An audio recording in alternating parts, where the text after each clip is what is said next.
Secrets of the Shiledars web series Disney plus Hotstar पर release हो गई है और इस शो ने मराठा साम्राज्य के बारे में छिपे रहस्यों को उजागर करने के लिए बहुत उत्साह पैदा किया है। इस शो में सई तामनकर और राजीव खंडेलवाल मुख्य भूमिका में है। जब से यह शो आया है, लोग सोच रहे हैं कि क्या यह शो सच्ची कहानी पर आधारित है।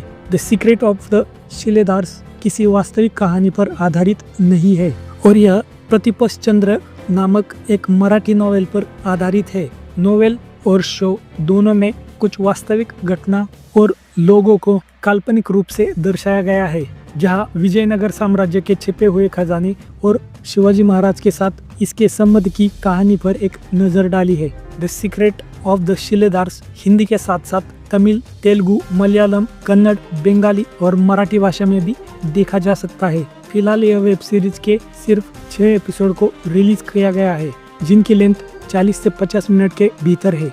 विजयनगर साम्राज्य एक महान साम्राज्य था, जिसकी जड़ें आधुनिक कर्नाटक में थी और हम्पी इसकी राजधानी थी। ऐसा माना जाता है कि जब दक्कन सल्तनत और मुगलों ने विजयनगर साम्राज्य पर हमला किया, तो शासक राजाओं ने साम्राज्य के पतन से पहले अपने खजाने को छिपा दिया। यह 1630 में शिवाजी महाराज के जन्म से बहुत पहले 1565 में हुआ था। शो में खजाने की कहानी बनाने के लिए 2 घटनाओं का उपयोग किया गया है, अर्थात विजयनगर का पतन और शिवाजी महाराज के हाथों बीजापुर सल्तनत का पराजय। कहानी के मुख्य किरदार रवि खंडेलवाल अपनी असली पहचान और छिपे हुए राजों को तलाशने के लिए सफर पर निकलते हैं, जहां उनका सामना कई मुश्किलों से होता है।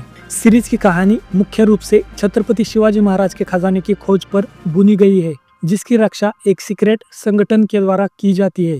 वेब सीरीज की कहानी 1996 में कोल्हापुर से शुरू होती है, जहां एक परिवार के 3 सदस्यों को कार में सफर के दौरान ट्रक द्वारा इस परिवार का एक्सीडेंट कर दिया जाता है, जिसमें हस्बैंड वाइफ और उनके साथ एक छोटा बच्चा भी शामिल होता है। हालांकि इस दुर्घटना में बच्चे की जान बच जाती है और यहीं से अगला सीन शुरू होता है, जिसकी शुरुआत रायगढ़ से होती है, जहां पर डॉक्टर रवि भट्ट और उनका भाई आदित्य यह दोनों हिल क्लाइंबिंग करते हुए नजर आते हैं। तभी अगले ही सीन में डॉक्टर रवि की मुलाकात जस्टिस दीक्षित से होती है, जो कि पेशे से एक रिटायर जज है और साथ ही शिलेदार संगठन के मेंबर भी है।